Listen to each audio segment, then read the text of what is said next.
Are you guys practicing? Because Not really. yeah, I think it's killing Stan right now. Yeah, That this schedule of like every other day we have a game. We're coming off. We had a 6-game in 9 stretch, 9-day stretch, and then we're in the middle of another 6-game in 9-day stretch. And it's just like you can't get the reps. And for us, I think what's frustrating is Stan is he's built his career, a large portion of his career. Obviously, he's won a ton of games and won wherever he's been, but a large portion of his career is he's built great defensive teams, and we haven't been that this year. And a lot of that he feels like is we just haven't got the reps in practice, and it was a shortened preseason. And if you guys aren't practicing, I mean, you guys are. I think as of today, I looked it up. I think you're 3rd in defensive rating right now. How are you guys building that defense without getting those reps in practice? Well, the training camp was huge. I mean, even if it was a shortened training camp,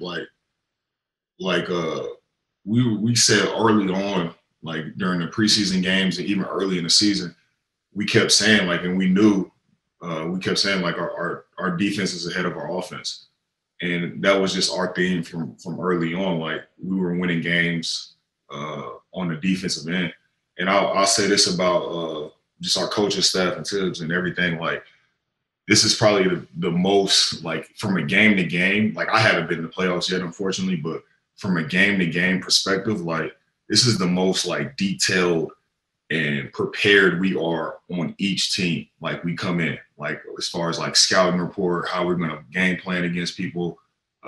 We obviously have our game to game defensive principles and stuff like that, but as far as the detail and preparation that goes into our game plan, it's crazy. It's second to none. And then we said we don't have practice a lot, honestly. We don't practice as much as hard, like you said, from playing every other day. Shoot arounds are almost like our practices in a sense.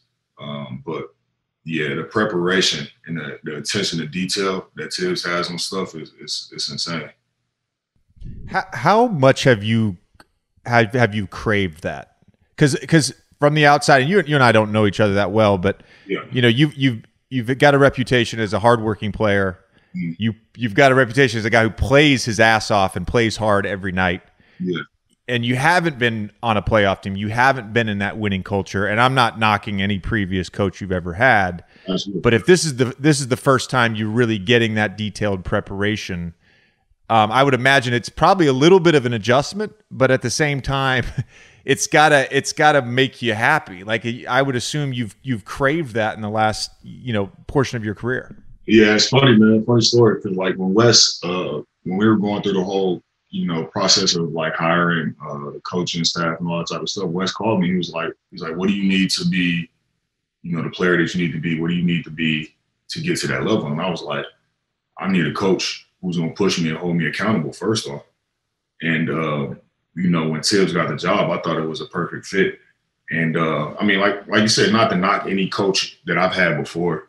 I play for amazing coaches who I still have an amazing relationship with. Luke, I have an amazing relationship with Alvin and all those guys. All those guys were necessary for the time in my career.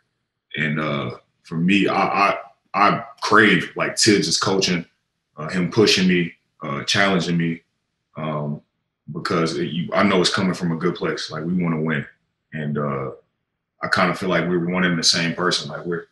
We do the same thing. We like to work hard. You know what I mean? We like to